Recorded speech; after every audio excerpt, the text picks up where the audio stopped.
Hello, interwebs, and welcome to Close-Up. I'm your co-host, Justin. And I'm Joe Ho Ho! Merry Christmas, everybody! That's right, it's a Christmas episode. We got our milk, we got our cookies, we're ready for Santa now. The Close-Up Christmas Spectacular, where Justin and I watched like nearly 60 Christmas movies between the both of us in the last month. It was a marathon.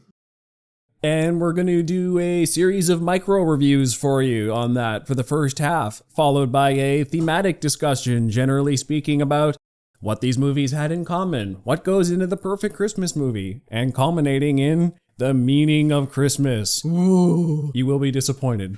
Let's go. You know, I should probably clarify before we go. We're going to try not to spoil these things as much as possible. And also, if your favorite movie didn't make this list, it's probably because we've seen it before. We tried to avoid ones we've seen. So, you know, Elf isn't going to be on this list. Die Hard's not going to be on this list. Yeah, we went through the list of things that we'd never seen so that you can find new movies that you might like. Yeah, and we ran the gamut here, just so you know, from Love Actually to Violent Night, from a bunch of Hallmark kind of stuff to just all types of movies. So I'll begin because my list is a bit longer than yours. Yeah. My first one was Love Actually, which was an entertaining series of love stories stymied by terrible pacing. And I still think Love Actually is worth a watch, though. Great cast of characters in there. I'm going to say, because that's my hot take that a lot of people don't like, I really dislike Love Actually. Yes, you were adamant about that before I began it. I just don't like it. I disagree, but I can understand why it's not like a, 2 thumbs up kind of movie. But, I agree with Justin in that his famous mid-tier garbage take, a lot of these are basically in that range. But yeah. it's really more a matter of, does it give you the holiday spirit and that kind of jazz. That's fine, yeah. So because I went in with the idea that everything was probably just going to be mid-tier garbage, because, most Christmas movies aren't, bad, and they're not really that good either, so I was like, yeah, they're all going to fall in mid-tier garbage. So I changed my ranking system just a little bit for these ones. It's more like a pass-fail. Because they all pretty much fall into mid-tier garbage, except for a few exceptions, which I'll do on my regular ranking scale. But the first one that I did was called The Night, as in like a knight in shining armor, the night before Christmas. Basically, a knight is sent to the future, meets a girl, bumbles his way through the modern world in an amusing way, and it was good. I liked it. It was good. Cool. My next one was Hot Frosty. So that one's basically just Frosty if he was a really handsome snowman who comes to life. And I think it was a surprisingly competent script, given the ridiculous premise, though it was undermined by so-so filmmaking. It was pretty fun. Joe Latruglio and Craig Ferguson as the cops trying to bring Frosty to justice for streaking through the streets. Good stuff. All right. So I watched Carry On. It's basically a busy Christmas airport. There's a TSA agent who's being extorted to get a dangerous package into the airport. The main character is frustratingly stupid, but also kind of believable. And, it's got Die Hard vibes. It was good, though. Overall, it was pretty good. All right, this one's one you've actually heard of. National Lampoon's Christmas Vacation. Christmas Vacation is one of those rare movies where I don't subjectively love the comedy, but I can see it's well done, and the critic in me has to call it pretty darn good for what it actually pulled off, despite not really being my sense of humor. It's a lot of physical comedy, and Chevy Chase is great in it. Yeah, there's a reason it's iconic. Oh, yeah. It's very well good. made, yeah. So I watched Let It Snow 2019. It's a small town with a bunch of 18-year-olds that have an assortment of 18-year-old problems on Christmas Eve. And it was a little long, but it was still good. All right. So, my next one is a I don't know if it was actually a Hallmark movie or just a Hallmark type movie called If I Only Had Christmas. And a holiday setting and themes enliven this above average romance film. But I thought Warren Christie was a dreamboat in it. He was amazing. Probably my favorite rom-com leading man in all these I've seen this month. He was very good, and it was enjoyable. It was but best if you put it on in the background. So I watched Single All the Way. It's two gay best friends at Christmas with modern family-style cringe humor. They're pretending to be together for Christmas, so he's not single at Christmas. Not really my humor style, so I said it was bad, but if you like modern family humor, you might think different, but I really don't like it, so that's personal opinion. Next up for me is A California Christmas, which I really only watched because I'm a fan of Josh Wickard from General Hospital. I think he's really good, and him and his wife did a movie together that they produced and made on their farm. And I think A California Christmas is rough around the edges, but features exceptional romantic chemistry between its lead actors and some fun subplots and side characters. It's sweet enough if you put it on in the background, except it's not really about Christmas at all. Christmas features in like the last scene of the movie, and the rest of that's like random 2 weeks till Christmas, but it doesn't really factor in besides. Just so you know. So I watched A Merry Little Xmas, as in like ex-husband. And it's two parents that are getting a divorce, dating new people at Christmas. It's not pleasant to watch because it's almost too real at times. Like, it's kind of like Marriage Story, where it's just like uncomfortable. It's like, yeah, being a third party watching a couple argue. It's just a little too real at times. Yeah. But it was still good. I enjoyed it. It was good. All right, Jingle All the Way. Classic Arnold Schwarzenegger Christmas movie. I think Jingle All the Way is exactly the length it needs to be, with consistent entertainment value throughout, despite a goofy ending. It's like, because Arnold Schwarzenegger was in it, they decided it needed to be an action movie in the last 20 minutes, when the rest of it wasn't really that at all. And it's like, what are we doing here? But I kind of just settled into it and had fun, and I think it was pretty darn good for its sense of humor and set pieces and the interactions between its main characters. Just the emotions hit me right. Pretty good. Okay. So I watched A Christmas Carol Goes Wrong. It's basically a British comedy troupe hijacks BBC's Christmas Carol, and chaos ensues. It made me laugh out loud, and it kind of felt like some productions that I've been in. Just the chaos that goes on. This one was actually good. Like, I would probably give this a real thumbs up. And I think it's right up your alley. That's one that you gotta watch after this is done, because I do love the British humor. It was good, and it was short. It was under an hour, so. All right, Red One. Red One isn't devoid of good moments, but I was mostly bored. I really liked the lore that it brought into it. It was pretty inventive. It had some great production design, but it was just boring. I nearly turned it off. It was one of the only ones I could barely make it through, despite mildly being interested. But I suggest you don't bother with it. Okay. It's rough. So, I watched Dear Santa. Basically, a kid misspells Santa on his letter and ends up getting wishes from someone who is not Santa.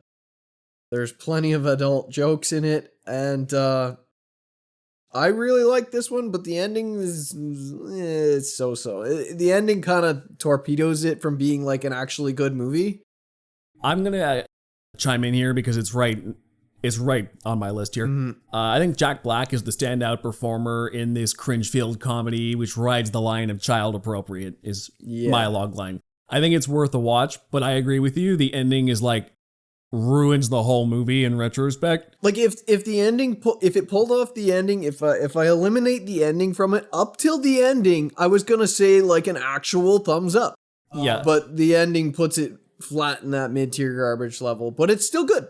I think it's still worth watching. Jack Black's doing his Jack Black thing. If you know you like that by now, you'll be entertained. The child actors were solid. Yeah, they were pretty good too. I was pretty impressed with them. Yeah. So, for next one is the Muppet Christmas Carol, which is a spectacular puppetry display with a surprisingly affecting emotional undercurrent. I think Michael Caine would be a lot more praised for his performance in general, were it not in a Muppets movie. His Scrooge is a very affecting performance. And there's something about this Muppet movie that just felt like a cozy hug on a cold winter day.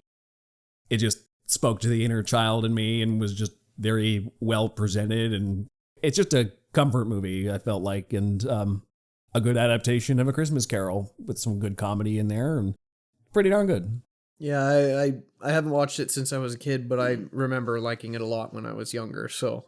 When I've been doing this list and reading up on people's opinions of other Christmas movies, that's a dark horse I didn't expect to see on so many people's lists. I've been seeing on the internet all the time, oh, I'm up at Christmas Carol, I'm up at Christmas Carol.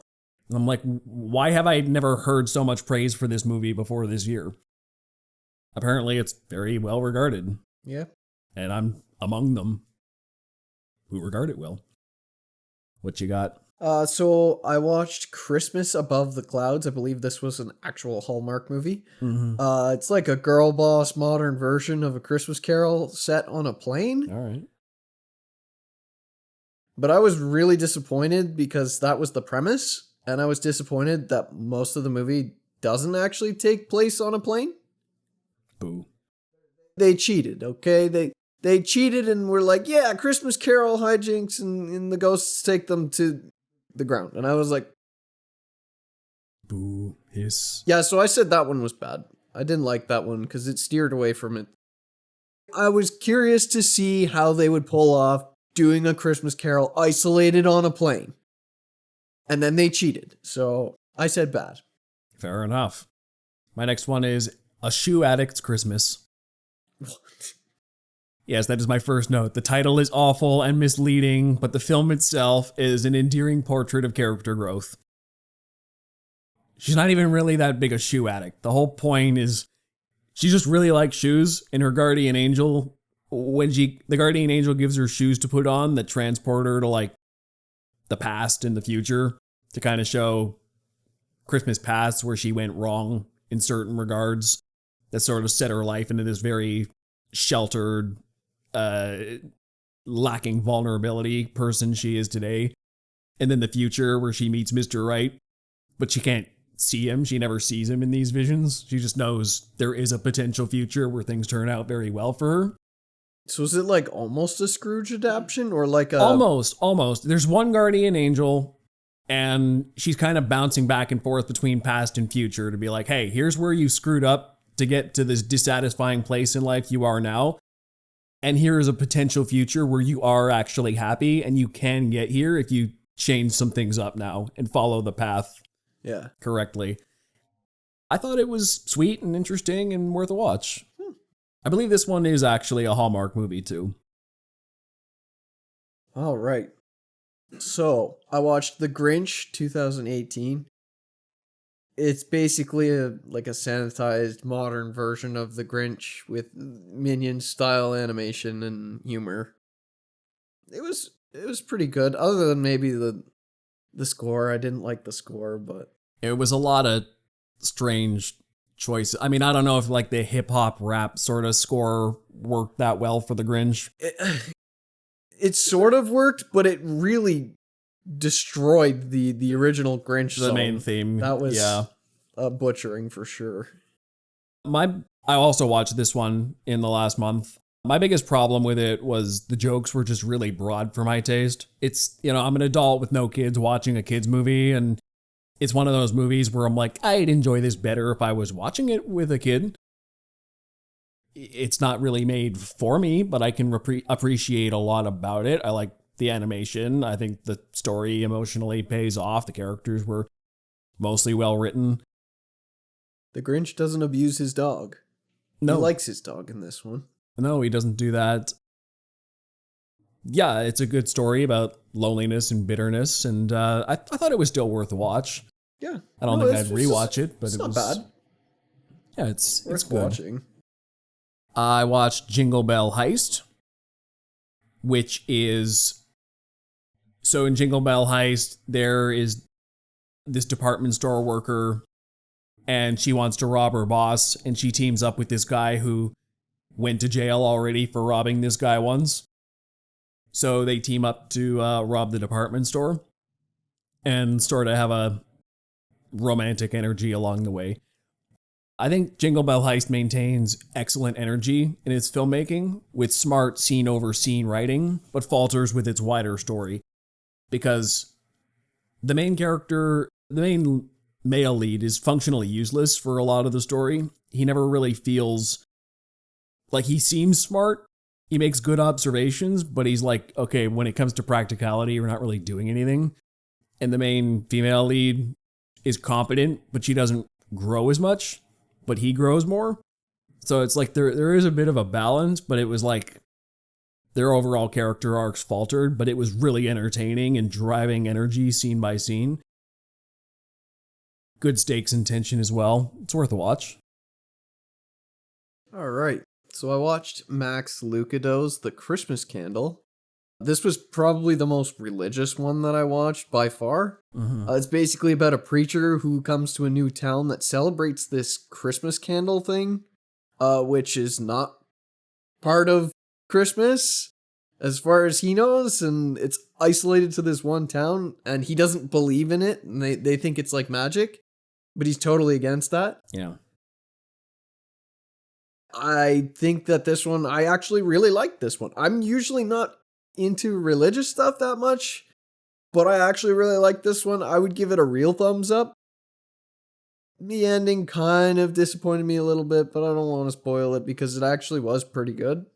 I do wish I'd watched more, at least one legitimately religious movie in this last month to balance the list out a little more. Like a lot of them were more different sides of Christmas. Well, this one was like one that I don't think I would ever click on. Like it just it didn't look appealing. It looks dated. It didn't look that appealing, but I was like, whatever, for this challenge, I'm just gonna do it. I'm just gonna watch stuff that I wouldn't usually watch, and I was very surprised with this one, so. All right, so my next one is Gremlins, which a father who's an inventor, he finds an inventor of not really good stuff, mind the record.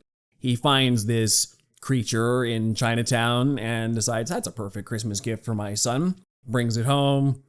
The creature, what do you know, it was maybe not that good a gift. It starts replicating, causing all kinds of issues. That's what he gets for not following the rules. Yeah, you don't feed it after midnight, you don't get it wet, and you don't shine bright lights on it. They did all three. Yeah. So Gremlins is a quality film in every area except his screenplay. I didn't like the characters. I thought the main character in particular was passive to a fault. Just every single scene, I'm like, this guy's a doormat.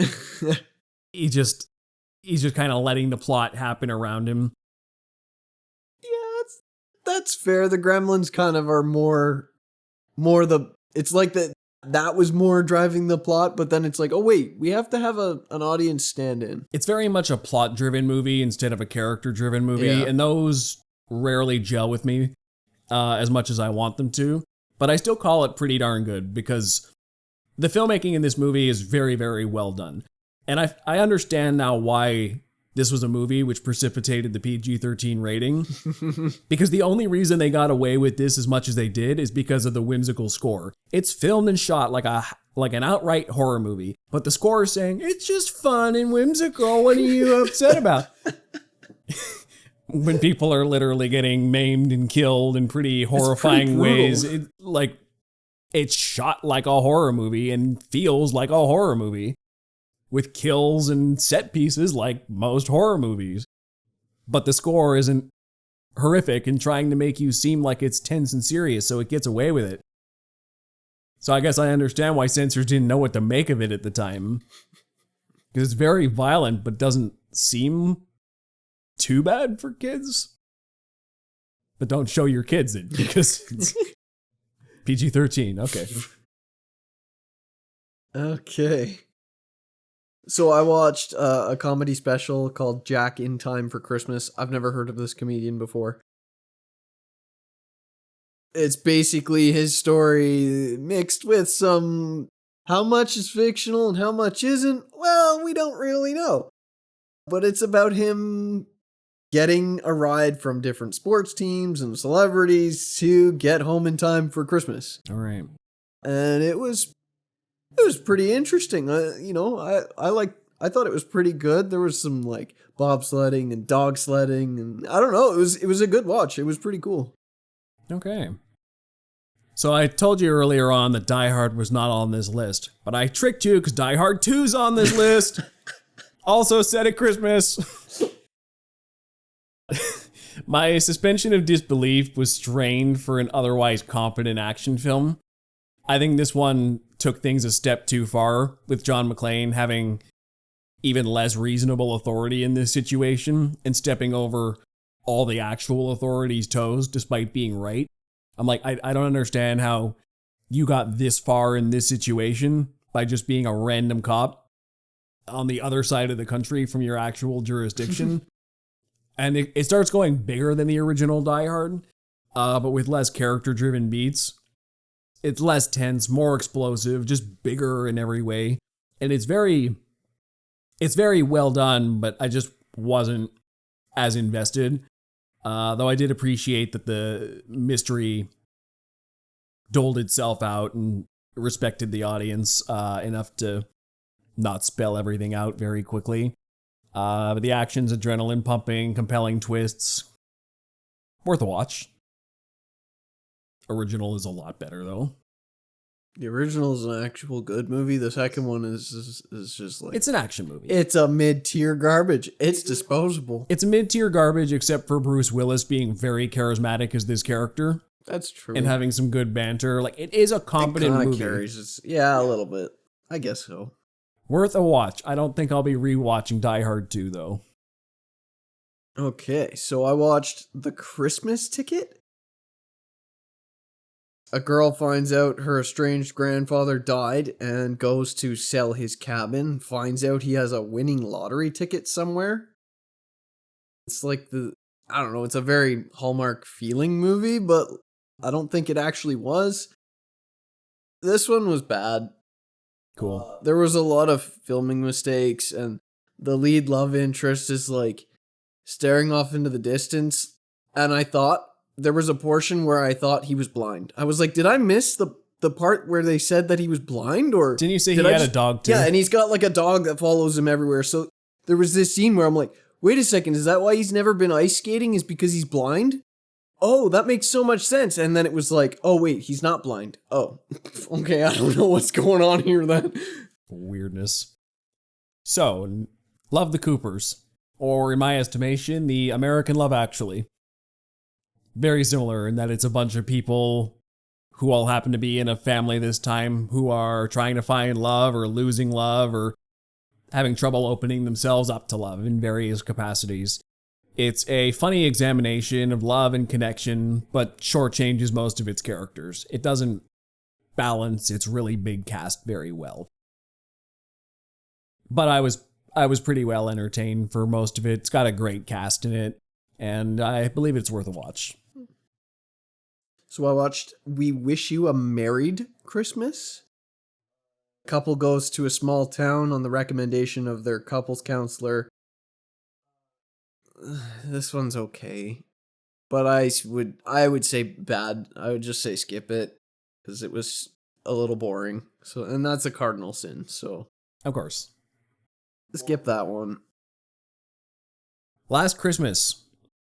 I struggled to invest myself in this movie at first because its lead is exceptionally a piece of work, even despite being played by Emilia Clarke, who's great. But this character is just such a selfish person. But steady filmmaking and a slow burn character arc eventually won me over. And the fact that the gimmick is it's all a George Michael soundtrack helped as well. Great soundtrack, great vibe. It looks visually very, production values are very high on it. Great actors in it. I love the love story as well. Has some great twists toward the end that like changed the way I thought about the movie entirely. And there is a redemption arc, but like the other characters were compelling enough that I could wait for Emilia Clarke to get a little bit better as a human being, because like Michelle Yeoh was, and the leading man whose name I'm forgetting right now, but they carried the movie for the first half, and then Emilia Clarke was compelling for the rest. It's pretty darn good.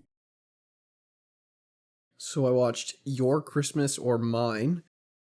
Two college students are dating. They switch trains at the last minute, thinking that they'll surprise their partner. But because both of them did it, they both end up at each other's parents' places. And they're kind of stuck there because there's like a lot of snow, and it's England, and a little bit of snow is a lot of snow. I liked this one for a while, and then I didn't. And I'm going to have a minor spoiler because they shot a dog, okay? I didn't like that. And then the movie became really dumb after that because of the reactions to the dog.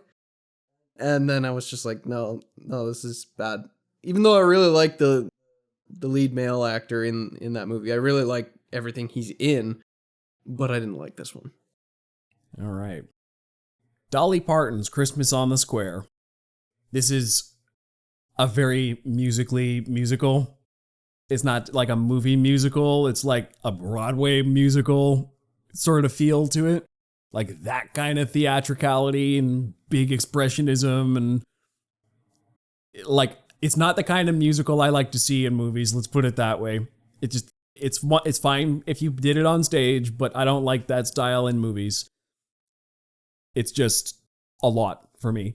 But Dolly Parton is always lovely. Unfortunately, even she barely helps this uninspired, though mildly entertaining musical. She did write most of the music, and I like the harmonies in it. It is well written. The choreography is really well done too. Great cast. The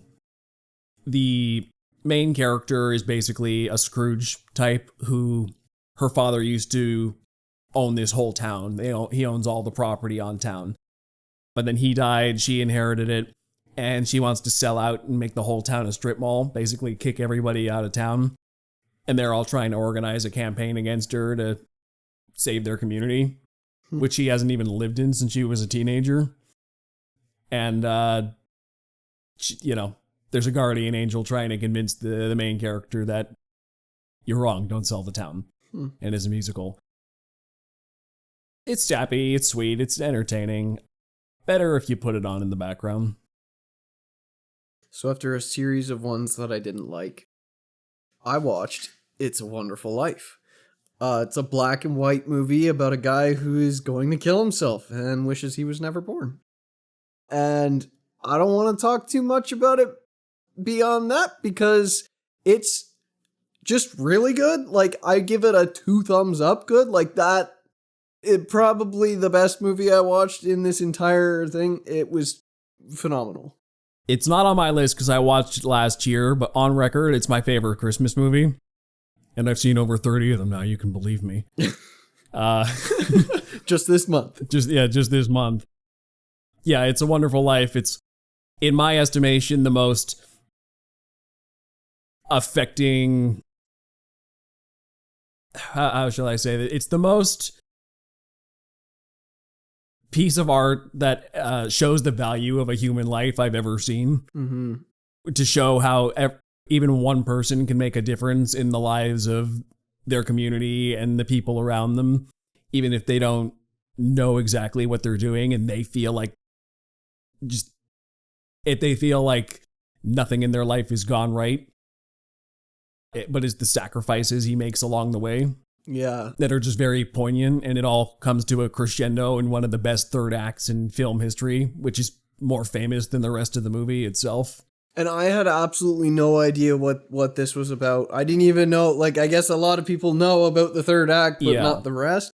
But I didn't know squat about this. And I love this thing. It was so good. Like, it is absolutely a must watch. Yeah, for me, it's a watch ASAP. It's my highest rating, but not on my list this year. A Christmas Story, another famous movie. People like know. that one. Yeah. Oh, okay. Yeah, this was my next one. Yeah. Okay. It's the movie where the kid wants a BB gun, and that's the whole thing. He wants a BB gun so badly that he tries to have these little schemes to get BB guns and convince the adults in his life to give him a BB gun. Mom, get me a BB gun. Teacher, get me a BB gun. And he's getting bullied by this kid after school. Beats him up on the way home, and he's got, his friends and his brother, and just kind of doing kid stuff. A Christmas Story takes me back to childhood holidays in the best of ways. It feels like a very accurate depiction of children around Christmas, but they really put you into the mind of Ralphie, even down to the filmmaking. I love like the lens choices when they make Santa at the mall look super scary and intimidating, and just like it really puts you into the perspective of this child, even in the more fantastical elements of his imagination. Mm-hmm. It's very stylistic. Yes, and it also captures the 1940s very well. Well, it works so well that having seen this when I was younger, I assumed it was made that old, but then was like, wait. Yeah, but it feels timeless in a way. It was about the 40s, made in the 80s. You saw it in the 2000s. Yeah. And I'm watching it in the 20s, and it still feels relevant. Kids are still like that. People are still like that. How many times do you hear the phrases in that movie? Oh, you'll shoot your eye out. Or like there's a couple phrases in this movie the adults said, and I'm like, I've heard these all my life. My parents said the same things. Oh, it's iconic for reasons. Yeah, pretty darn good.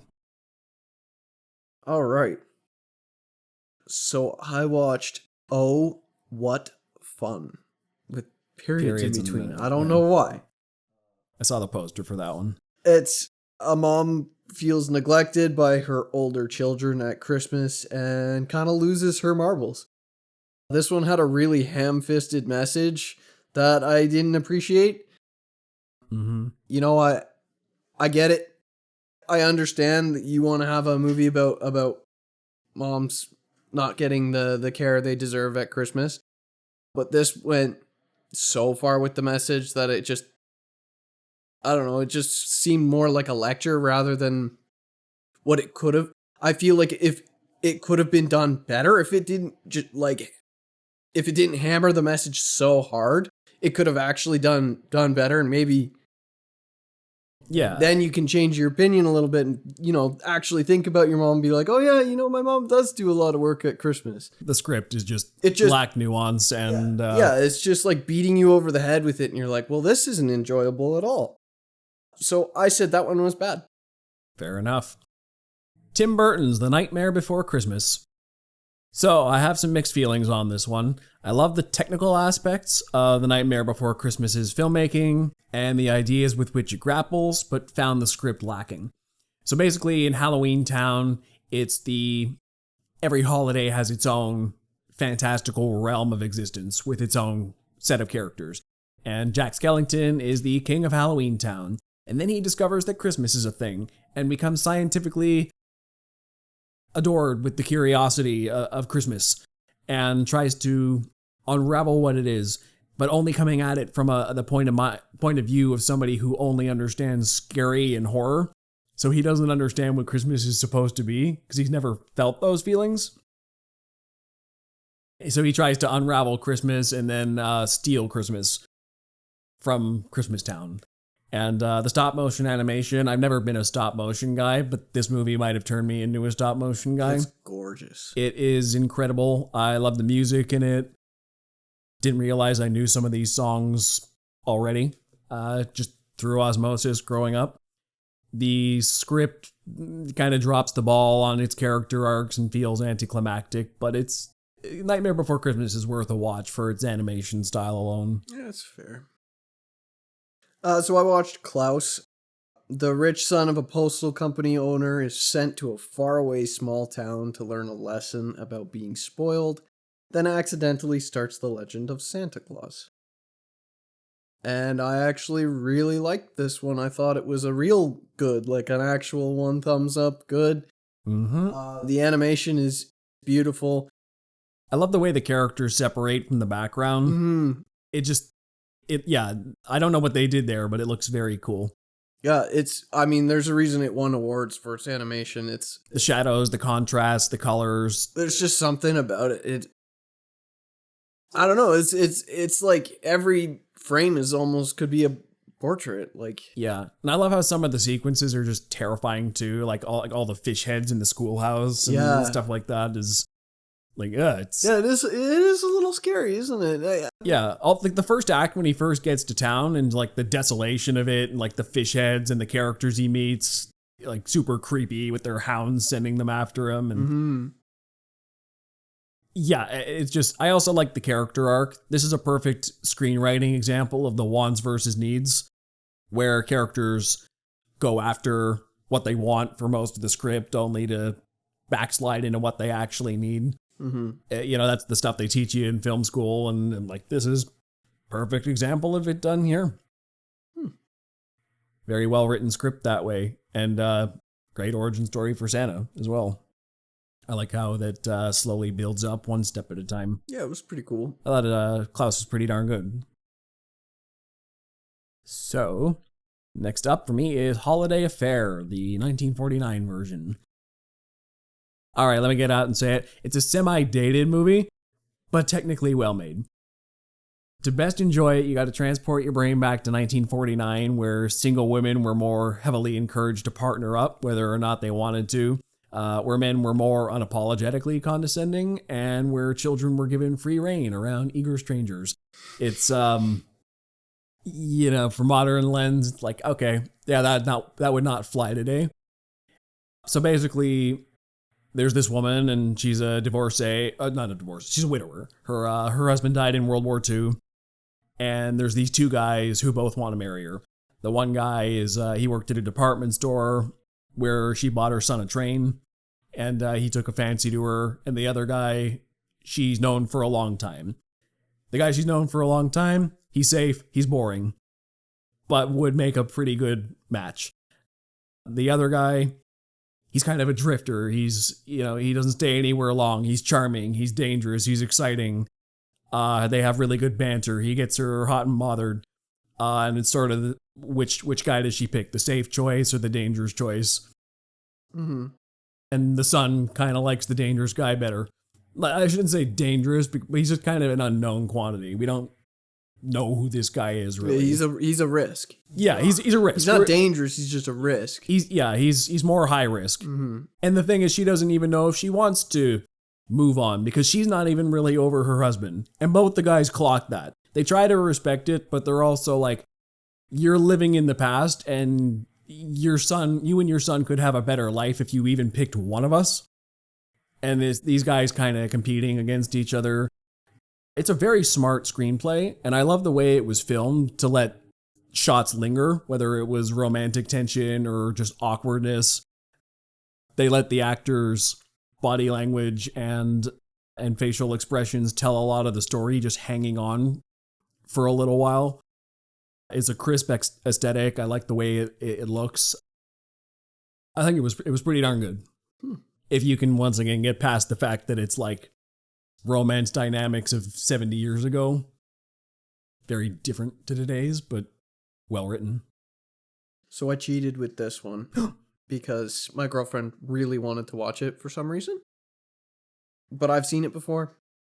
But so I watched it again because what the heck. So it's called Love Hard. A blogger flies across the country to visit she surprises her new online boyfriend to discover that she's been catfished. Ooh. And this one's actually pretty good. I, at first, my list says that it's in, just good, as in, the mid-tier garbage good. But I think I'm going to upgrade that to an actually good because this is the second time I've watched it, and I enjoyed it both times that I watched it. It's not bad. It's it's definitely a thumbs up. Good. You know, based on our rating scales, though, for me to get from worth a watch to pretty darn good, for me to get from mid-tier garbage to thumbs up, rewatchability is the main factor there. That is to push it into good territory. Mid-tier garbage is like, it's just mid-tier and it's kind of disposable. So you're never going to watch it again. So the fact that you even agreed to watch it was a good sign already. Yeah. Scrooged. Bill Murray's late 20th century take on A Christmas Carol. It's a borderline surrealist movie, which cleverly modernizes Dickens' A Christmas Carol. The imagery in the third act especially is like, we're just doing surrealist art at this point. This is like fever dream, mind-bending stuff, some of it. It's pretty wild. I love the interpretations of the ghosts. The biggest problem here was Bill Murray's character, who is such a prick in this movie. And when we get to the themes, that's going to be a major point of mine. But he's such a prick, and I didn't think his arc was well explored enough that I buy into his possible redemption. But the filmmaking is really cool. I enjoy it scene by scene. I just don't think the script paid off his arc. But Bill Murray's charm keeps it funny and watchable. It's a good modern adaptation. All right. So I watched The Holdovers. Yes. I didn't know what to expect with this one. A teacher and a student bond during their stay holding over at the school for the holiday. I'm rather simplifying it. It's not that complex of a movie, but plot-wise, it's not very complex, but emotion-wise, it's very complex. This is another... I was surprised that I'm doing it again in this list, that I'm going to give this one 2 thumbs up, because this movie was incredible. It brought me to tears, and I didn't even quite understand why at the end. When you're just watching this movie at a surface level, very little happens. Yes. But when you're looking at the actors and reading into the subtext and the way it's scripted with the subtle, nuanced dialogue, there's a lot beneath the surface here. Oh, I was thinking about it for like hours afterwards and into the next day. Like, this one kind of blew me away. It's one of the most subtle coming of age movies I've ever seen, but it's very well handled. He's such a know-it-all teenage prick, and the teacher seems like also like a middle-aged know-it-all prick. and you put these two together. Yeah. And it's just clashing. And the aesthetic is, I can't believe how well they pulled off, like, making the film look the age it does.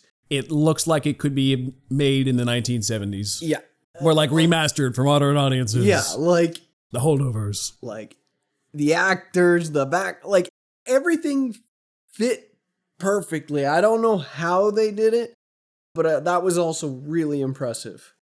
Yeah, The Holdovers was the other movie I saw that was probably my second favorite Christmas movie before. Yeah.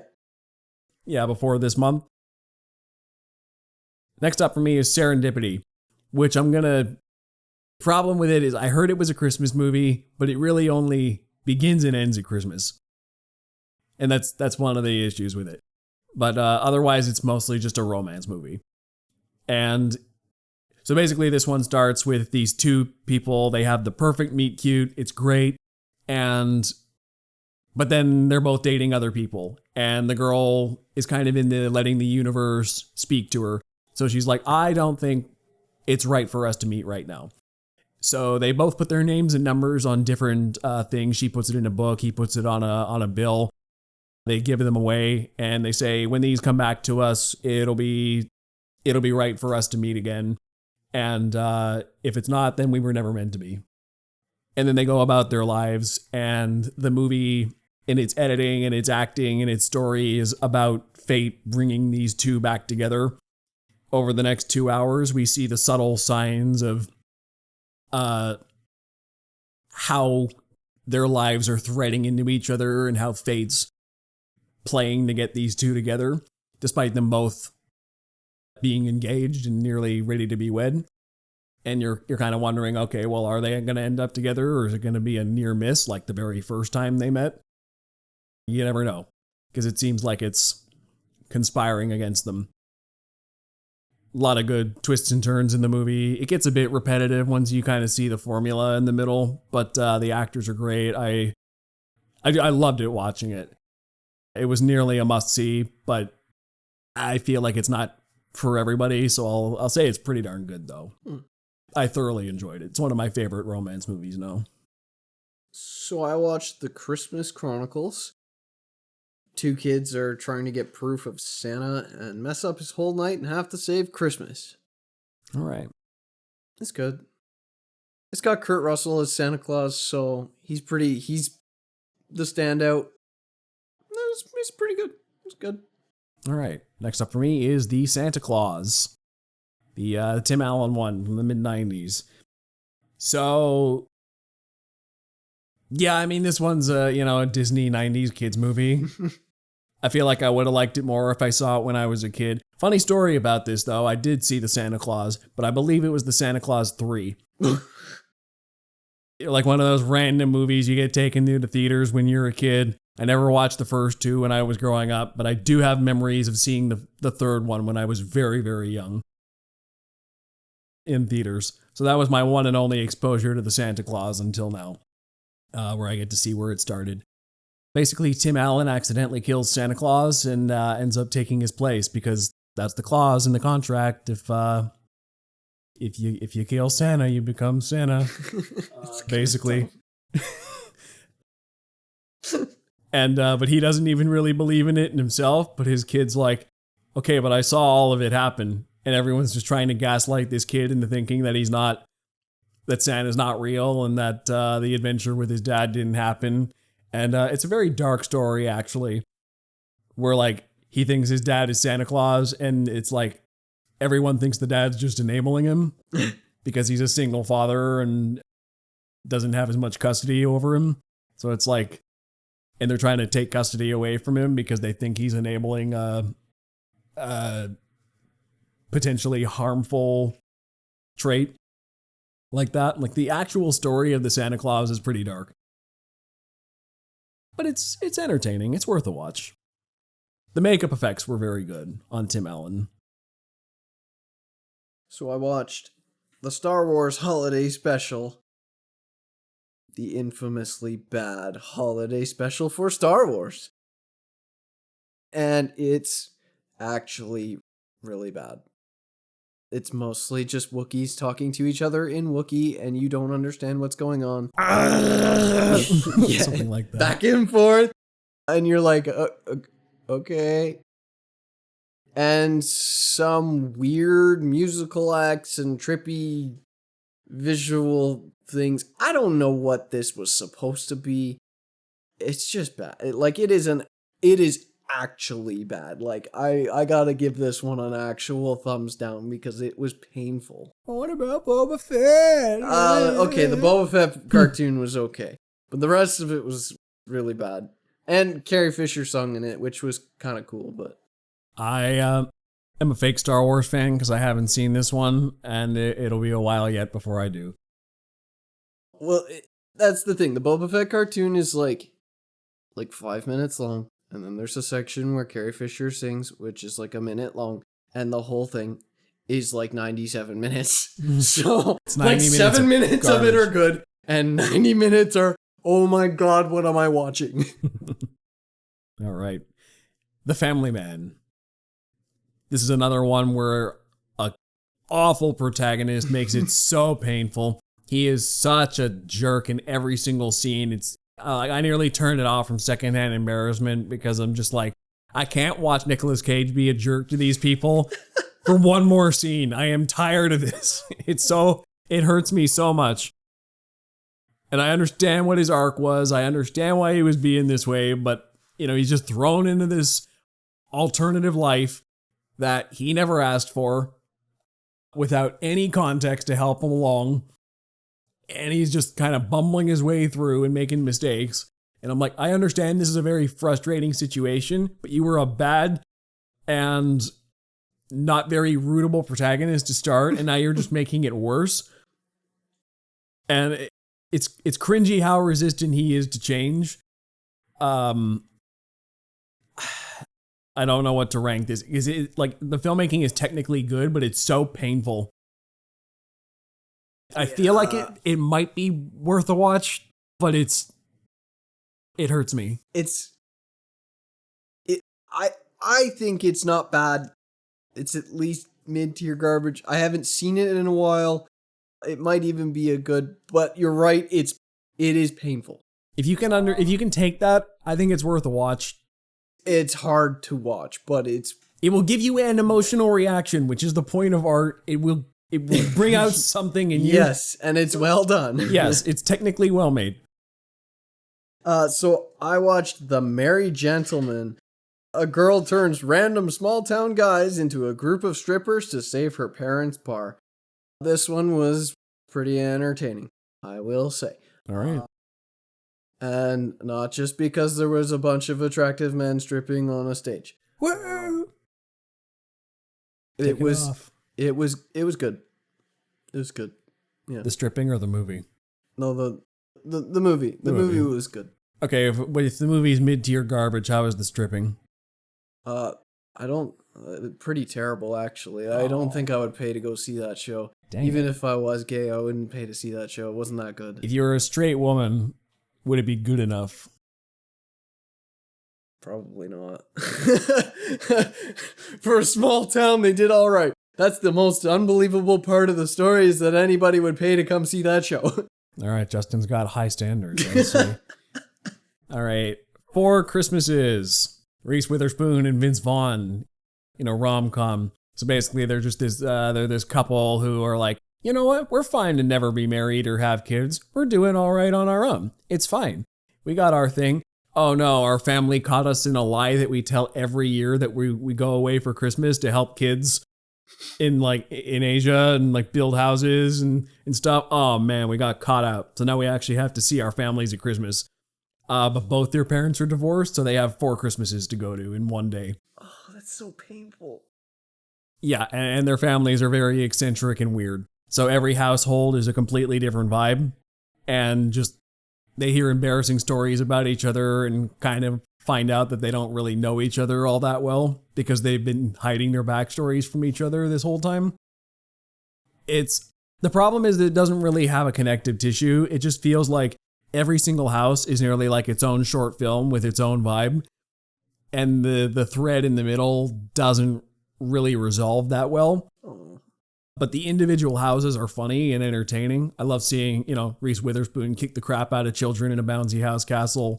Funny sequences. It's enjoyable. But it just felt like a series of sketches. Worth a watch, though. All right. So I watched A Boy Called Christmas. It's like a fairy tale-like story about a boy's quest to find his father and discover magic. All right. It was good. Pretty good. I mean, there were some parts that I was like the title's kind of dumb, and the fact that they call him Christmas is kind of dumb. And there's a mouse side character who effectively does absolutely nothing for the story. He could be taken out immediately, and nothing would change. But it was still good. It was good. All right. Sing along with me. Silent night. Violent night. What? What do you say? Okay. Yeah, Violent Night. David Harbour as Santa killing fools. Look, I am so mixed because I have a 6-point rating scale and this oscillated between rank 2 and 4 for a very long time. And I'm still not sure where it lands, to be perfectly frank. It's a perfect B movie when it stays in its tight pocket of a premise. Santa killing fools. But it's really painful when it doesn't. And I don't know how to feel because when you're just watching the action, it kicks ass. The kills are bloody and gory and amazing. And, seeing Santa knock guys' heads in with a sledgehammer, yeah, sign me up. Those parts are great. But the rest of it is like, it hurts. The humor is cringy. The acting is really hammy. Come on, those one-liners, though. Oh man, the script hurts me. The main family that he's trying to save are just irredeemable pieces of crap who brought this on themselves, and I want them to die. It makes It's so accurate. it hurts. So I have to say, in good conscience as a critic, it's good if you put it on in the background. I'm not saying it's worth a watch. I'm not even going to say it's pretty darn good. I'm going to say if you're watching it in the background and you catch the sweet kills, it's worth it for that. I'm gonna But to disagree pay attention, with you. yes, I know you disagree with me. I here. said it was like, what if Santa was the main character of Die Hard? That's a good, yeah.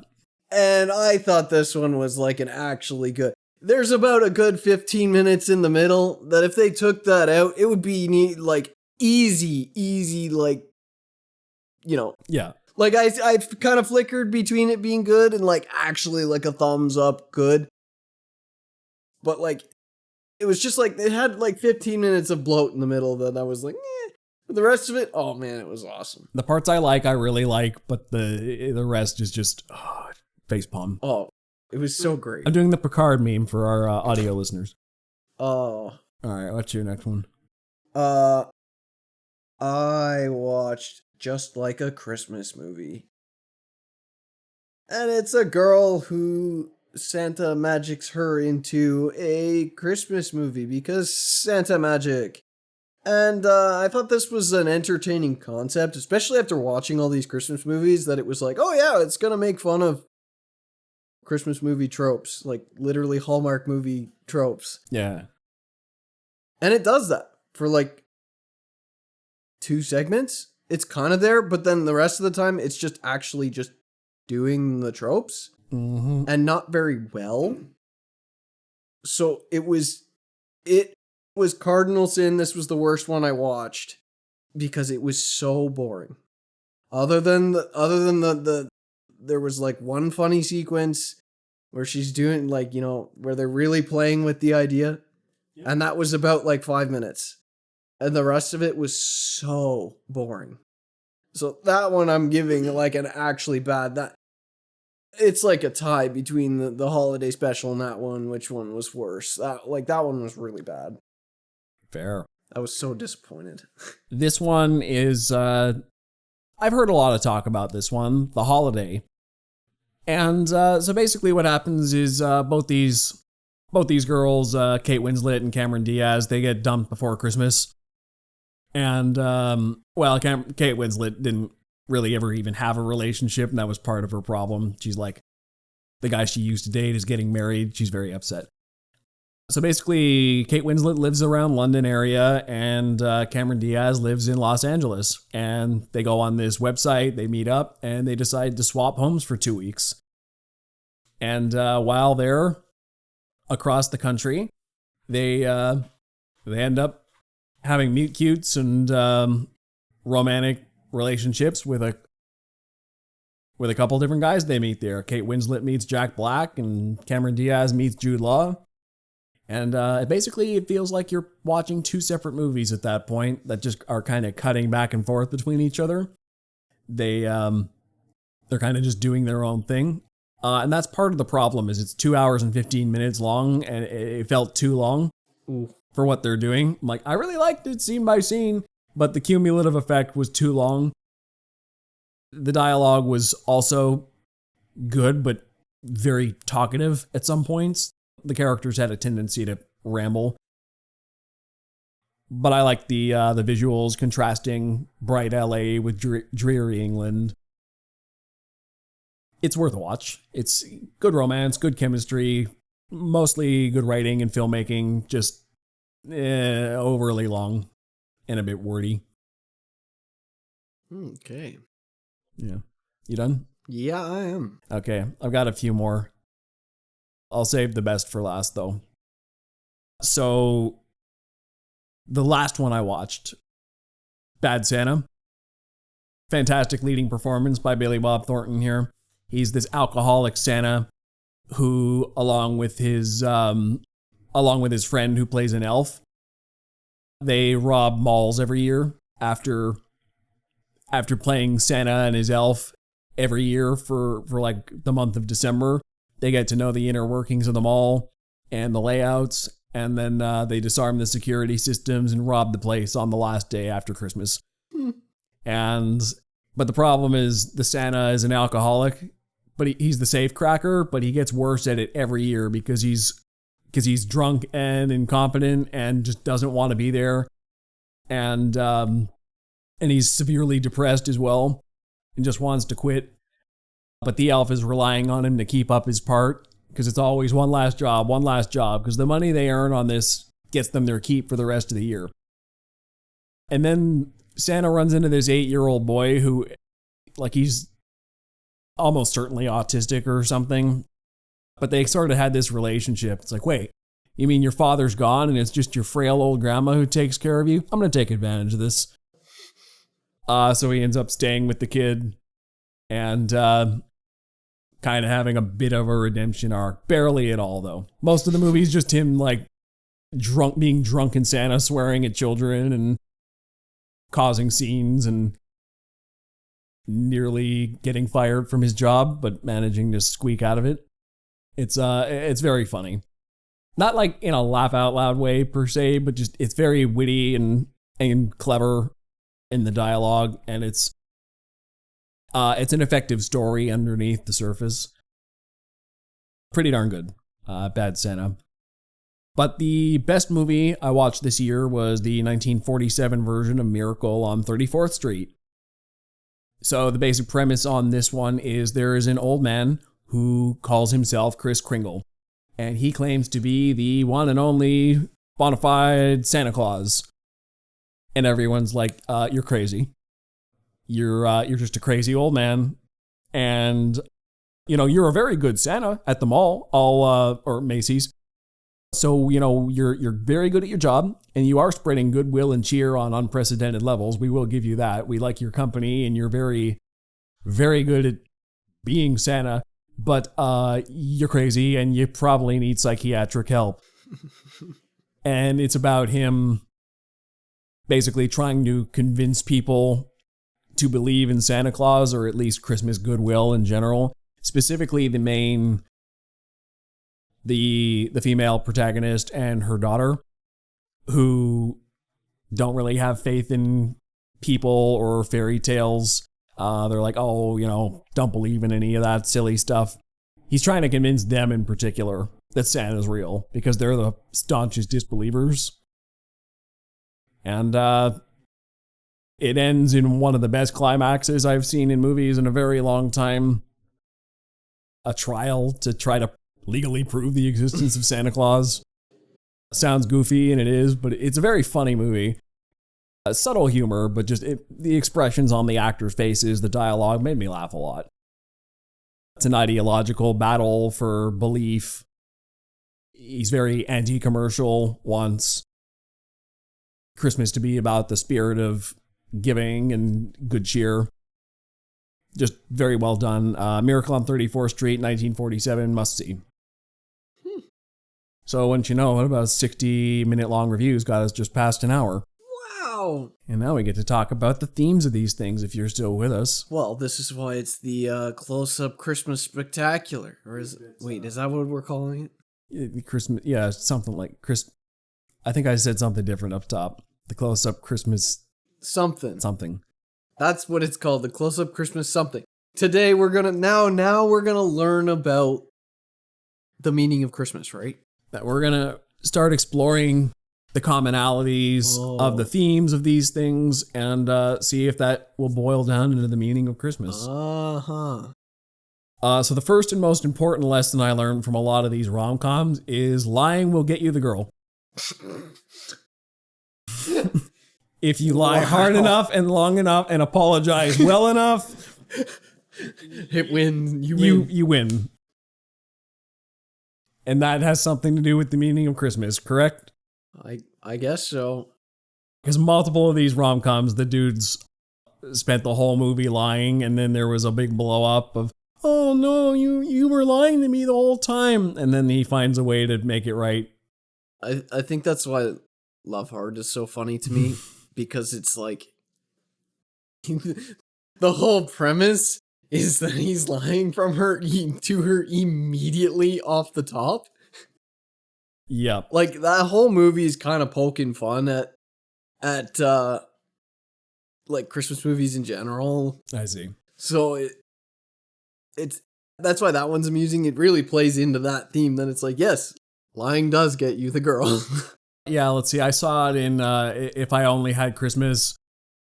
He was lying to her. A California Christmas was a lie as well.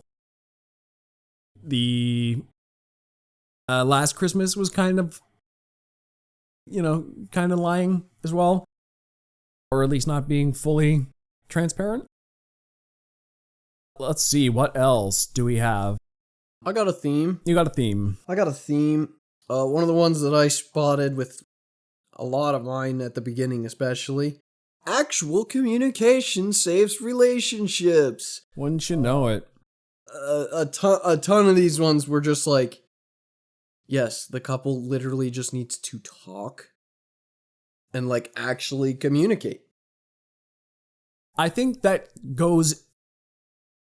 can lead into a point that I had more generally, that was hard people letting themselves be more vulnerable was a way to feel better about the world and themselves. And I saw ones like Hot Frosty, A California Christmas, other ones like Miracle on 34th Street, Holiday Affair, like were these very closed off women in particular was a common Last Christmas as well.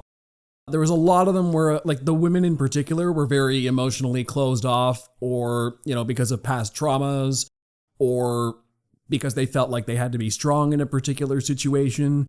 And they really only developed by learning to let somebody else into their lives and share the burdens, or open up enough that they could figure some stuff out and move on. Yeah, I guess that is kind of a pretty similar theme. Kind of worked hand in hand there. Yeah, yours was more about like romantic relationships in particular, but like there was a lot of that in mine as well. But I guess it's about like vulnerability, opening up and being vulnerable, not closed off. Maybe that. Okay. Now pieces are starting to click into place for me about the meaning of Christmas. Okay. Because something I've always thought about Christmas is, why do we put lights outside the houses? Well, you know what? It's the darkest time of the year, and we brighten up to help things out. Well, if you're talking about like opening up and being more vulnerable, it's almost like staying in your home and isolating is like what you would want to do during this cold weather, miserable time of year. But Christmas is like forcing you to go and visit your people. And we're having these movies about opening up and being vulnerable in the time where we're most wanting to be isolated in a way. Yes, that goes into another theme. A lot of these have themes of community and family unity, where communities are coming together for one cause, or families are coming together for one cause. I think like National Lampoon's Christmas Vacation, they're all just trying to have the perfect Christmas together. Referencing all the lights on the house, now that you're talking about that. Or like Hot Frosty again is another one where they're like, everyone rallies around Frosty because he was one guy helping the whole community. Christmas Carol, I think, is in all the adaptations of A Christmas Carol, is sort of the prototypical shut-in who lives alone, and he runs a business, but he doesn't hang out with his family. He has family, and he doesn't hang out with them. He has coworkers, and he has no idea what's going on with them. He wants to work on Christmas. He keeps his head in the sand, doesn't really understand why the people around him act the way they do. And the whole thing is his process of discovery of, I need to open up more, or I will die alone and miserable and bring my whole community down with me. Like Tiny Tim dying because he couldn't give back more. Everyone's trying, but he has the power to actually help people by opening up and being a community-minded person. And he chooses not to. until he has to see, oh wait, maybe being a shut-in is doing no good for anybody. Mm-hmm. Well, The Grinch as well is another case of that, of like, especially in the animated one that we saw, where he makes such wonderful inventions and he's a very smart guy, but keeps to himself the whole time. Yeah, he isolates, yeah. He isolates, he is rude to people, but kind of gives them the best Christmas ever when he finally... Well, he is nice at heart. He's nice to the reindeer he catches, he's nice to his dog, but he isolates in his own home. The only reason he's kind of nice to them is he keeps them in his space. It's because, based on that movie, he felt like he never had community. Mm-hmm. He was an orphan and never got to partake in Christmas, so he kind of developed a whole bitterness against the tradition. There's other movies, too, on here, like Love the Coopers and Four Christmases, where these people want to isolate. They don't want to go to Christmas with their families because they're like, my family's crazy and I'll probably be better off alone. But being with their family, despite it being absolutely insane, does help them figure out some things. They need to get out of their bubble and see their lives from other people's perspectives and challenge themselves sometimes to grow as people. Yeah, like the Christmas Candle one kind of was the same way. Everybody was like, "Oh yeah, the candles magic, it'll help our community." But in fact, the new pastor tries to drive community by assisting people, like actually going out and helping people and rallying the community and bringing the community together. And the ending kind of twists because he's still, in a way, even though he's bringing the community together, he's still isolated because he just doesn't get the Christmas candle. And so the Christmas candle kind of pushes him towards the community even further. And I think this can branch out into two different ways. I'm going to stay with number one, sticking with the family aspect of it for a second. One good day can save your relationship with your father. is a common theme. I look at Jingle All the Way, Red One, The Santa Claus. A lot of these movies are about father and son relationships that are just crumbling because of neglect, or the father's usually got too many problems and the son's kind of feeding in on that, and it's about repairing these relationships around the Christmas season. Specifically when the father pulls himself up by his bootstraps and actually puts in an effort, listens to his kid, hears what he wants, tries to get it for him, and even if he doesn't succeed, it's the fact that he spends the back half of the movies usually trying so hard. Like, I think Jingle All the Way is a great example of, he didn't know his son wanted a Turbo Man. He doesn't even know what a Turbo Man is. He waited way too long to get it, and everyone else in town wants one. And the whole journey is, how far will he go to get his son this thing that he neglected to get? Mm-hmm. Because he need this, or his son will have a traumatic memory forever.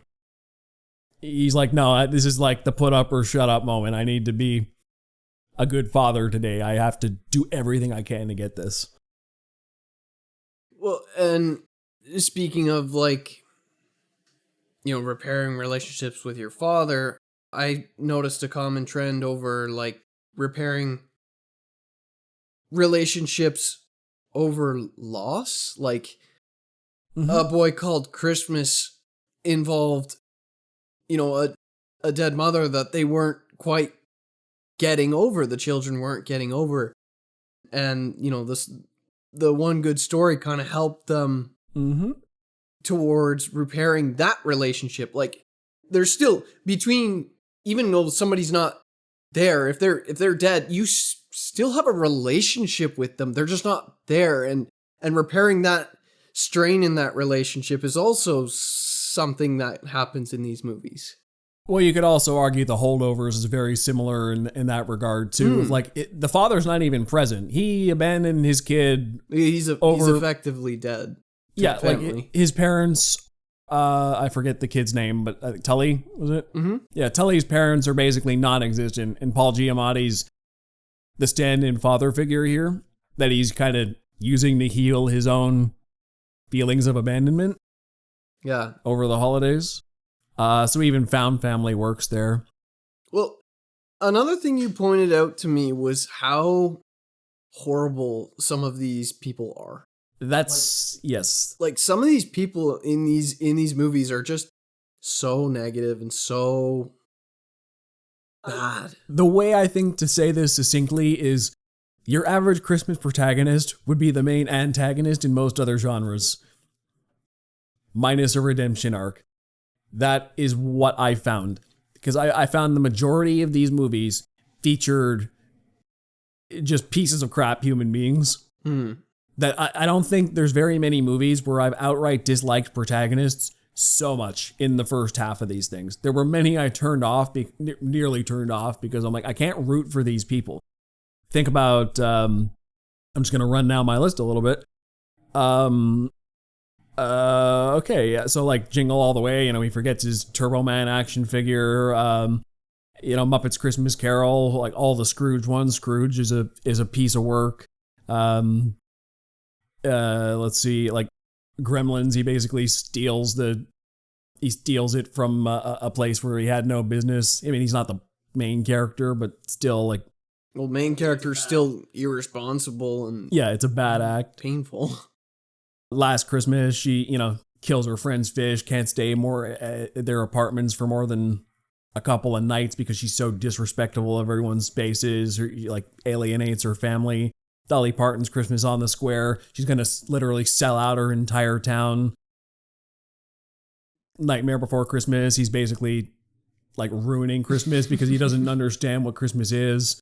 Let's see, The Grinch, wants to ruin Christmas as well. Yeah. The Santa Claus, he killed Santa. He killed Santa right away. The Family Man is the worst offender. He's just a jerk the whole time. He doesn't want this family. He doesn't want to be the caretaker for him. Forget it. 4 Christmases, they're avoiding their families from the very start and only go to Christmas because they get caught on the news about to jet set off to the tropics, and their families were like, "Hey, you're busted. Come to Christmas." Violent Night, the whole family brought it on themselves, and Santa himself was like, if there was an naughty list, I would have been on it at one point. I'm not a good person. Yeah. Let's see. Bad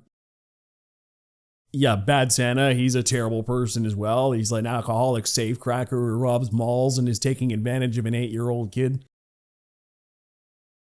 Klaus as well. He started off as a selfish prick because he's like, okay, I'm banished to this island and only get out when I get 6,000 letters. So I'm basically going to make up a whole holiday just to get off this island. Mm-hmm. And he doesn't care what happens until he does.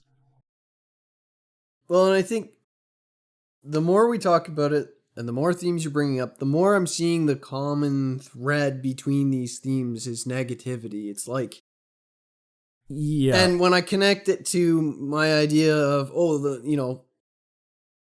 Christmas is...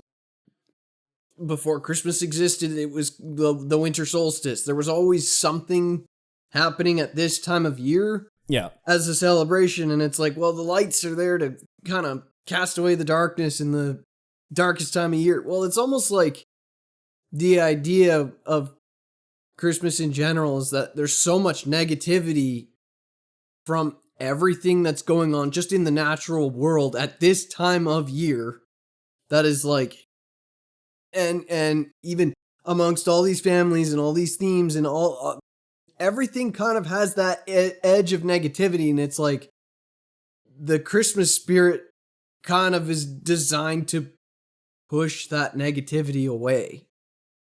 It's the chance, I guess, before New Year's or before time is moving on again. Like at this marking, we're here to acknowledge our mistakes and make amends. Well, yeah, I guess if you think about it in conjunction with community. New Year's, it's Christmas is that time where you get together with your community, acknowledge your mistakes, and you push away that darkness, that negativity, and then we go into the new year with a fresh start. Yeah, it's kind of the last ditch chance for. By the New Year's, you ought to have your resolutions in mind. Christmas is probably where you figure out where you should be screwing up. And that negativity is pushed off through January, and then the effect weans off in February, and then everybody starts killing themselves. But it's almost like if you watch that, the negativity's coming, and then Christmas kind of perks everybody up, and we ride on that high for a bit, and then the negativity comes back in. But this is the worst. Without Christmas and without holidays and stuff at this time, it would be terrible out there. It's Good point. Dark all the time. It's cold. There's snow. It's miserable. You can't go see anybody. You know, you're. It gets dark in 10 hours. Yeah. You're mostly living in darkness. Yeah, like the fact that there's no sun in the sky a lot of times as well is a massive impactor on people's brain chemistry. Like, we, all throughout the year, every other week, we go to play D&D with our friends.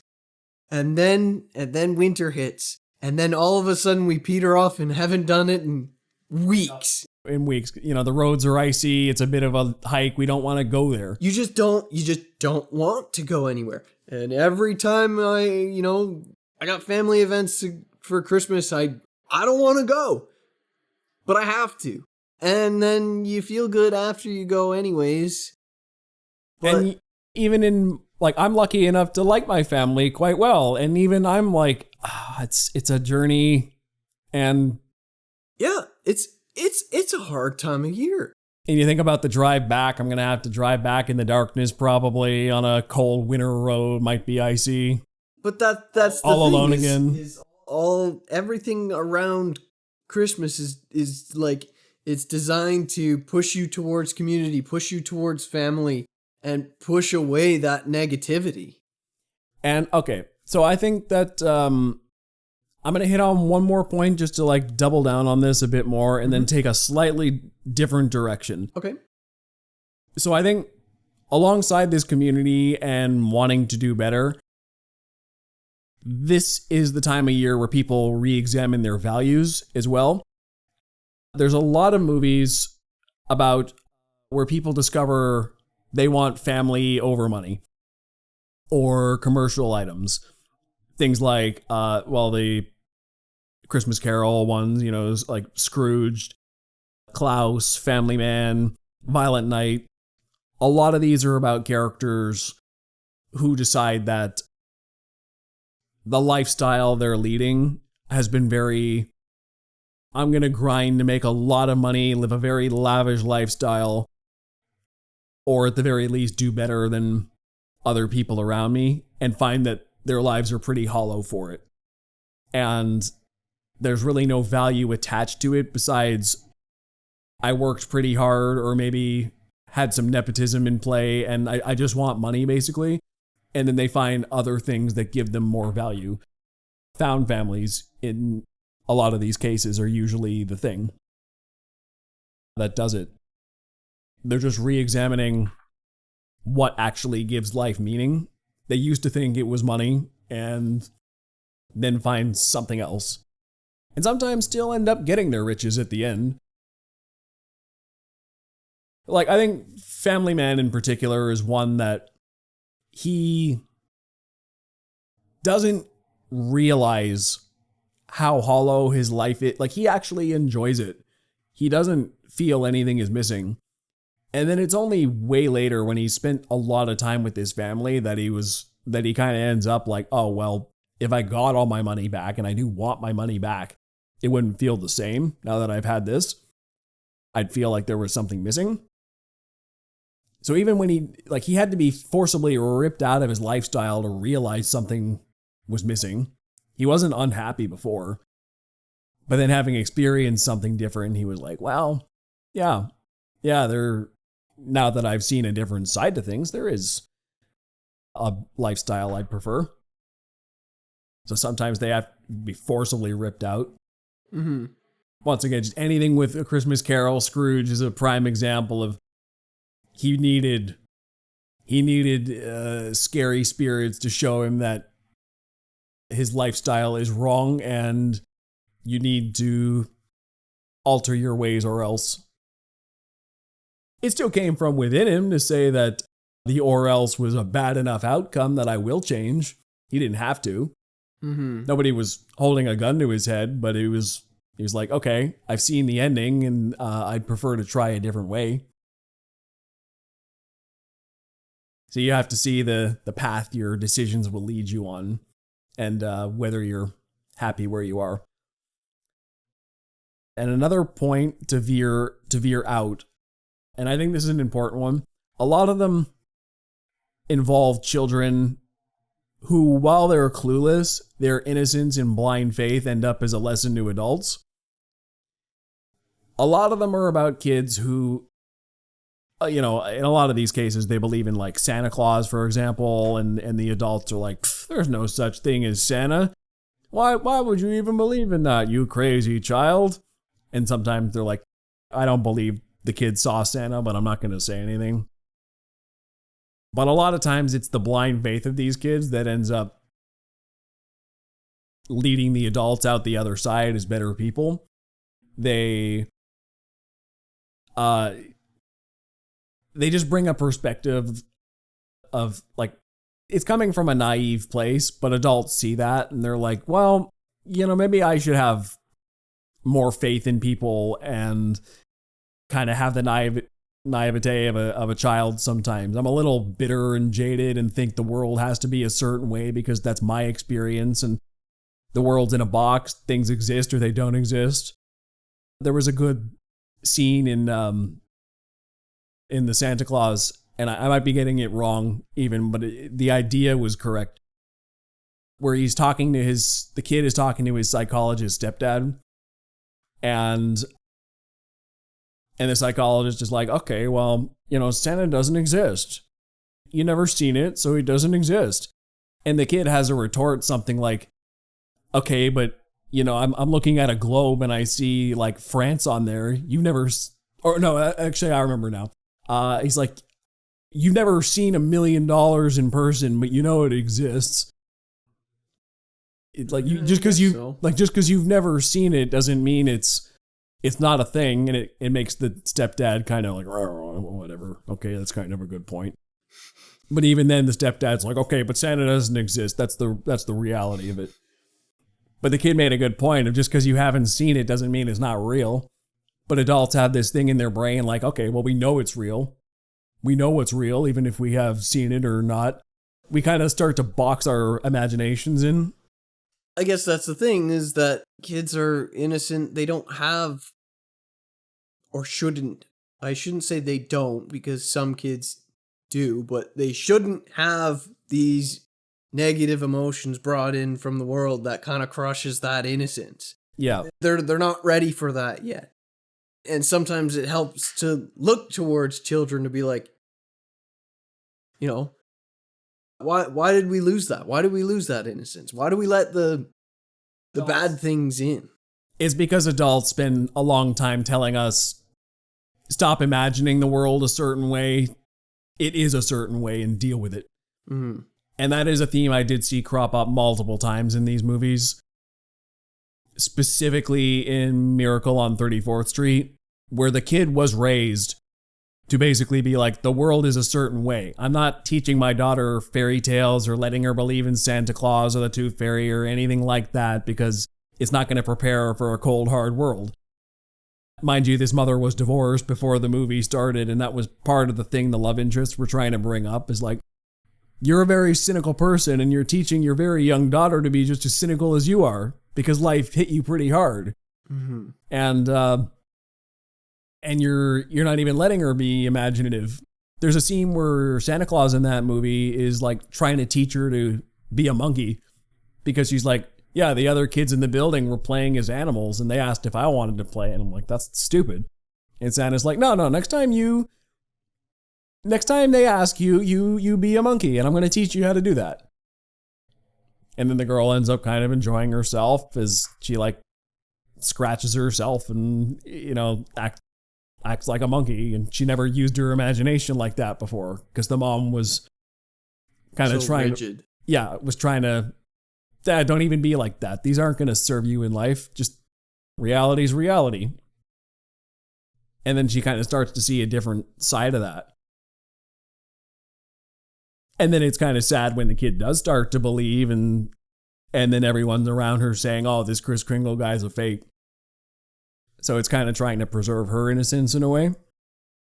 Which I got to go back to that movie. And the brilliance of it is that they never confirm either way whether he's Santa Claus, but they still try to make you believe he is. And however you come out is, well, did you think the movie did its job and convinced you he was the real Santa, even though they never confirmed it. But yes, so I think childlike faith and innocence is a big factor. They have more belief in people, less cynicism. So after compiling all this, the meaning of Christmas, to me, maybe you have a slightly different one, but what I've come up with after watching 30 Christmas movies in 30 days is the meaning of Christmas is try harder to be a better person and believe that others can and will try harder too. That is what I come down to. It's about redemption and also, importantly, believing others can be redeemed too, losing that cynicism in yourself, working to better yourself and not assuming everybody else is gonna screw you or stay stagnant too. It's about a collective bettering. Well, yeah, that's kind of the same idea as what I'm saying too. Yeah. It's kind of push the negativity away, try to be better, try to, Yeah. It's kind of all the same idea. I guess that's the easiest one. Like, I kind of like the allegory of the Christmas lights driving away darkness in the darkest time of year.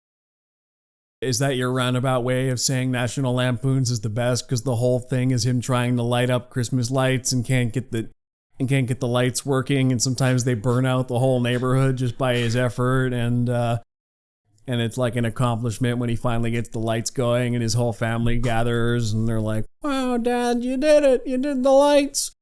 Yes, Christmas lights are very important. National Lampoons is an allegory for the meaning of Christmas as per this close-up episode. Wow. Clark Griswold and his Christmas lights are the meaning of Christmas. And then what happened to Chevy Chase? He didn't believe in it. He didn't believe in it. He didn't believe in it. As an actor, he played the character, but he didn't believe what he was doing. Are the Christmas lights also an allegory for, like, sometimes that one bulb... sometimes that one bulb throws off the whole thing. It's the collective of the... it's the lights lighting up the darkness. It's the collective of the lights creating the effect, and sometimes you need to fix that one bulb for the whole chain to work. I mean, modern lights don't have that issue, but... Fine, I'm thinking in 20th century because that's my wheelhouse. I grew up with old technology, okay? My family still uses the same Christmas lights we've used my whole life. And we still have that problem. Gotta find the bulb. Find the dead one. Use the meter on sometimes. Try to see if there's even voltage here. And sometimes in Clark Griswold is when the collective isn't working and there's that one bulb, you get very frustrated and feel like Christmas is getting ruined. Fair. He's also the negativity in the equation. So, overall, the meaning of Christmas. Don't be negative. Be a better person. Be a better person and expect that other people are trying to be as well. And as a community, push each other to do better. Yeah. Yeah. Yeah. It's open up to each other. Be a better person. Expect better from other people. And collectively drive that darkness away of the darkest time of year, basically. And prep for the next year and be a little more vulnerable, be a little less cynical. see your family even when it's hard and learn from your experiences and bring that into the future. You know, at the start of this, when we were like, I don't know, before we started filming this, What's we're the like, meaning of I don't know what the Christmas? meaning of Christmas is. I don't know. Maybe we'll just figure it out along the way. I can't believe we actually managed to click some pieces into place and come up with something. You being more vulnerable? I'm grabbing a blanket and sucking my thumb, and I'm like Linus in the Charlie Brown Christmas story, Oh man. where he discovers the meaning of Christmas Oh no. and delivers his big speech. Why? Why? Yeah, I can't believe we actually figured something out though. something halfway. You said okay. that I thought it would at be the beginning. disappointing. You said you're going to be disappointed, but I'm actually pretty impressed with what we came up with. I think we fit the pieces together pretty well after a month of research. I genuinely had nothing written down about the meaning of Christmas. I had squat at the beginning of this, and somewhere along the way, you're talking about themes. We talked about tons of movies. I watched all this stuff. Pieces started clicking into place. We kind of figured it out. We kind of figured it out. Awesome. Come back next Oh year my and we God. see another 30 Christmas movie. No, I don't think we'll do that again. The Christmas candle, literally, he lit the candle, the magic candle, because it was too dark to rescue the girl at night. Wow. He literally drove away the darkness and the winter storm with the magic Christmas candle. Wouldn't you know it? Wow. It was there all along. I just had to pay more attention to the ending that I thought was stupid. Oh my God. It told me the meaning of Christmas right there. That's crazy. And you know what else is weird? We're coming up on hour 136, and that's about the length of basically all these Christmas movies. Yeah. That's like the average length. And you know, I 95 appreciate... minutes is the perfect length for a Christmas movie. Yeah. You know, a mid-tier garbage one. Some of the really good ones were a lot longer, but... So rate this episode 3 stars on your podcast app of choice. 3? Mid-tier garbage. We're mid-tier garbage lane. Man. You know what? I'd be happy to be mid-tier garbage, honestly. It's not a bad rating. It means it was good enough to be worth your time, but not a second time. Yeah. I'm okay with that. That's fine. That's fine. Yeah. Mid-tier garbage isn't bad. All right, where can we find you? You can find me on Instagram at jchurchtpm. And you can find me on thoughtplane.ca and Instagram, but I don't really use it as much. Thoughtplane.ca for all articles. Free. You like that word? Free. Especially on Christmas when you're probably kind of broke from Christmas presents. Thoughtplane.ca is the gift that keeps on giving for free. But if you're not broke...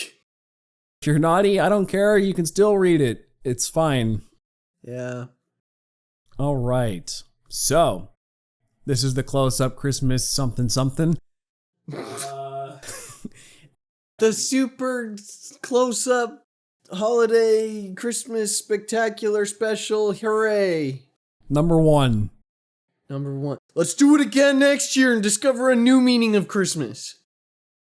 Brand new meaning of Christmas. All right. So, Merry Christmas to you, our audience, and Happy Holidays. Till next year. I think this is the last one of the year, probably. So we'll be signing off for the year. Yeah, we'll see you in the new year. See you in the new year, and When there's something cool, like Stranger Things, or... Yeah, I think Stranger Things will probably be... I think it's finishing around the new year, so... Oh, man. Yeah, probably Stranger Things. Or something else. Something non-Christmas related, because I am sick of Christmas movies. Yeah, it's going to be a long time before I watch another one. Yeah, like maybe a whole year. Yeah. Okay, till next year, interwebs. See you later. See ya. Ho, ho, ho.